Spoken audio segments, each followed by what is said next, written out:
मुळ्याचा हलवा कितीही जेवा तुम्ही, मुळ्याची जी काही ढेकर येते, मूली के पराठे खाऊन बसमधनं आयुष्यात प्रवास करायचा नसतो आणि त्याचा त्यांनी हलवा बनवलेला आहे. मुळ्याच्या 3 चकत्या खाऊन ढेकर द्यायची भीती वाटते आपल्याला, इतका डेंजरस तो मुळा असतो.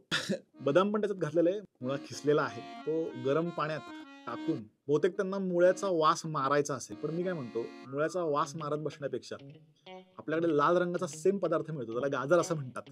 मुळ्याचा प्रयोग करून बघितलाय. ओके, वाफ त्याला आणलेली आहे. गरम पाण्यात उकळून दूध ओतलेलं आहे आणि मग जो मुळा खिसलेला आहे, मारून टाकलेला आहे पूर्णपणे त्याला उकळत्या पाण्यामध्ये. त्याच्यावरती काय रबडी टाकली वाटतं त्याच्यावरती. हो, हो, रबडीच टाकली.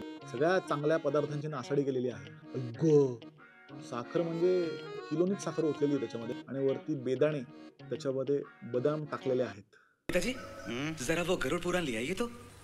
गरुड पुराणामध्ये खूप साऱ्या शिक्षा ज्या दिलेल्या आहेत त्याचं कारण मला आत्ता समजतंय. मुळ्याचा हलवा म्हणजे का हे करायची पण इच्छा पण का व्हावी असं मला वाटतं. म्हणजे मी समजू शकतो की कुकिंग असतं, पाककला दाखवायची असतं. आपण मास्टर शेफ बघतो, वेगवेगळे प्रयोग करावेसे वाटतात. बरं नाही भाऊ, हे नाही जाणार आहे. मुळ्याचा कसा होऊ शकतो?